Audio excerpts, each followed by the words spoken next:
जय माता की सभी को।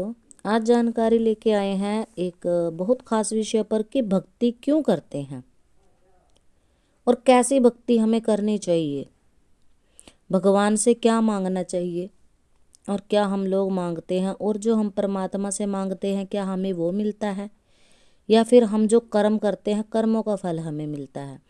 इन सभी विषयों पे चर्चा करेंगे, तो वीडियो में बने रहिए। देखिए, हर इंसान भक्ति मार्ग में कौन जाता है, पहले तो ये बात क्लियर कर लेते हैं कि भक्ति मार्ग में भगवान की शरण में कौन लोग जाते हैं।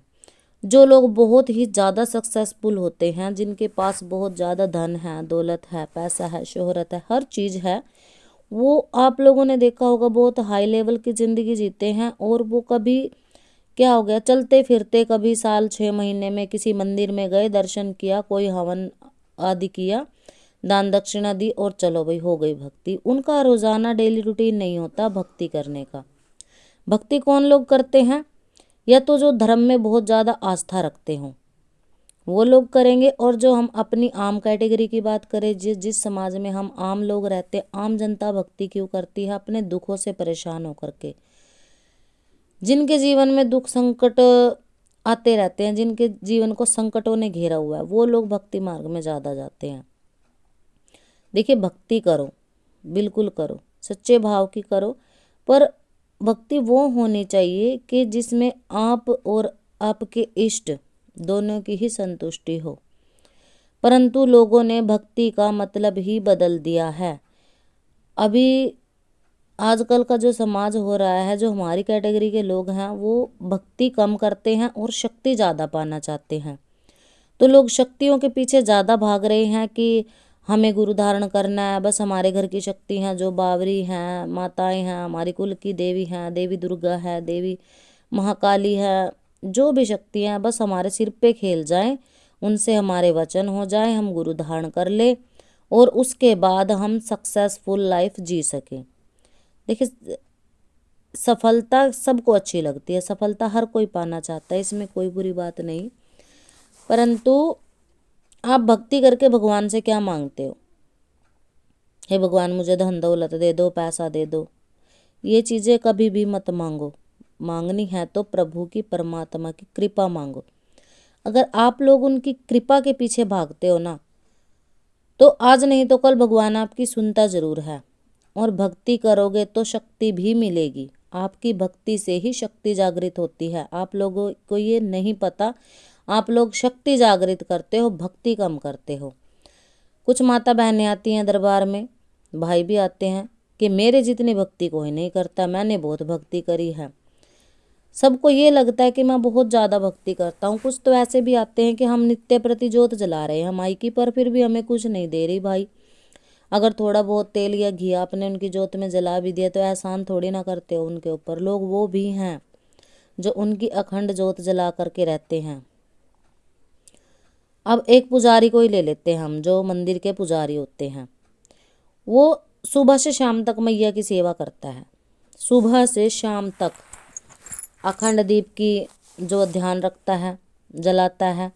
भगवान की जो 5 वक्त की आरती होती है उसको भी पुजारी ही संभालता है।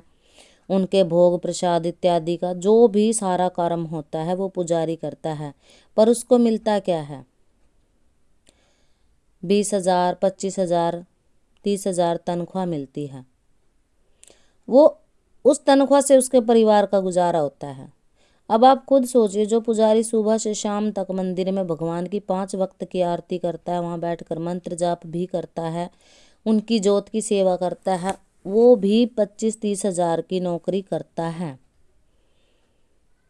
अब अगर ज़्यादा समय पूजा पाठ में बिताने से उनकी कृपा मिलती तो पुजारियों को नौकरी करने की ज़रूरत नहीं पड़ती। तो अपने कर्म को बढ़ाओ, अपनी भक्ति को बढ़ाओ। अगर दुख आ रहे हैं, जीवन में कष्ट आ रहे हैं, तो भगवान से प्रार्थना करो कि हमें दुखों से लड़ने की क्षमता दो, हमें इन दुखों से लड़ने की क्षमता दो। अब देखिए, जिस इंसान के जीवन में कोई दुख नहीं, कोई संकट नहीं, वो आराम से, सर्दी की मौसम है तो आराम से 12 बजे 11 बजे सो के उठेगा। जिसको पैसे की टेंशन नहीं है, जिसको काम धंधे की टेंशन नहीं है, बिजनेस चल रहे हैं, जिनके नौकर चाकर जिनको खाना नाश्ता वगैरह बना के देते, वो क्यों उठेगा भाई इतनी सर्दी में जल्दी? उठता कौन है? हम जैसे लोग जो मीडियम क्लास के होते हैं, सामान्य वर्ग के लोग जो होते हैं, या फिर जो निम्न वर्ग के लोग होते हैं, गरीब तबका जिसको बोला जाता है, और वो ही ज़्यादा भक्ति में घुसता है, वो ही ज़्यादा भक्ति की तरफ, भक्ति को माध्यम बना के शक्ति पाने की कोशिश करता है। तो क्या मांगना चाहिए? धन दौलत ना मांग करके भगवान से उनकी कृपा मांगिए और भक्ति करो। बिल्कुल ऐसी करो कि आप कर्मयोगी बनो, कर्म करते रहो बस।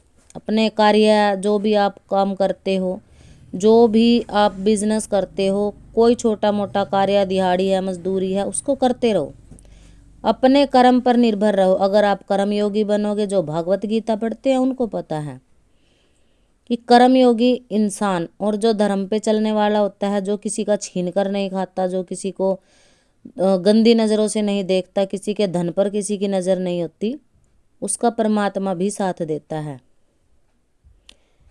क्योंकि जब महाभारत का युद्ध हुआ तो दुर्योधन छली था, कपटी था, उसने पाप किए थे। वो कभी द्रोणाचार्य के पास जाते हैं, कभी भीष्म पितामह के पास जाते हैं, सबको अपनी साइड में करने के लिए, कभी भगवान कृष्ण के पास जाते हैं कि आप हमारी तरफ से युद्ध में लड़ो, अपनी विजय प्राप्त करने के लिए पांडवों के ऊपर। परंतु जो अर्जुन था वो धर्म पे चलने वाला भी था और कर्मयोगी था। उसने किसी के पास ना जा करके सीधे शस्त्र उठाए और विजय भी पाई। अपने कर्म पे ध्यान दो। भक्ति करना बुरी बात नहीं, भक्ति करो, भक्ति करके ही शक्ति जागृत होती है। आप लोग क्या करते हो? सीधा शक्ति को जगाया, सीधा मंत्र उठाए, गुरु धारण किया और लगा लिए दरबार। कुछ समय दो अपने आप को। जैसे ही आपकी शक्ति जागृत होती है, आप भक्ति मार्ग में, भगताई मार्ग में, जो ग्रामीण भगतवाल है, इसमें बिल्कुल सफलता पालोगे। तो ये थी जानकारी कि भक्ति क्यों करते हैं लोग और कैसी भक्ति करनी चाहिए। चैनल से जुड़े रहिए, चैनल को सब्सक्राइब जरूर करिए। बेहतर और सही जानकारी के लिए आप हमारे चैनल पर सारी वीडियो देखा करें, क्योंकि वीडियो में बहुत जानकारी मिलती है। आप वीडियो पूरा नहीं सुनते हो, फिर बाद में कॉल करते हो, कमेंट करते हो। जो भी वीडियो हम बनाते हैं, जिस भी जानकारी के ऊपर, वो वीडियो फुल नॉलेज होती है उसके अंदर। तो आप देखिए, समझिए। अब आपको समझ नहीं आता है, कोई और आपका विषय है, तो कमेंट करके ज़रूर पूछ लिया करें। तो सभी को जय माता की।